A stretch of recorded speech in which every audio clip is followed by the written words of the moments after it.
Shampoo કર્યા પછી conditioner use કરું કે માસ્ક? કન્ફ્યુઝ? તો ચાલો આજે આપણે આ કન્ફ્યુઝન દૂર કરી દઈએ.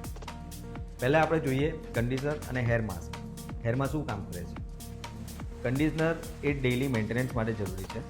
તે હેરના ફર્સ્ટ લેયર એટલે કે ક્યુટિકલ લેયરને બંધ કરે છે, જેનાથી હેર ઇન્સ્ટન્ટ સોફ્ટ, સ્મૂથ અને મેનેજેબલ થઈ જાય છે. જેના હેર નોર્મલથી ડ્રાય હોય એવા લોકોએ કન્ડિશનર યુઝ કરવું જોઈએ. માસ્ક એક ટ્રીટમેન્ટ બેઝ પ્રોડક્ટ છે જે હેરને અંદરથી નરિશમેન્ટ આપે છે.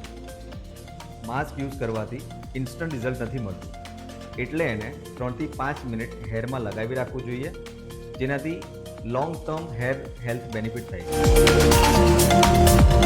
ડ્રાય, ડેમેજ અને કેમિકલ ટ્રીટેડ હેર હોય ત્યારે માસ્ક યુઝ કરવું જોઈએ.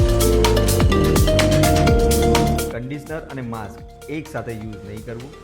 કન્ડિશનર એક રૂટીન કેર માટે હોય છે અને માસ્ક એક ટ્રીટમેન્ટ કેર માટે હોય છે. આવા જ પ્રોફેશનલ હેર કેર ટિપ્સને જાણવા માટે ફોલો કરો અને આ રીલને સેવ કરો. કામની છે.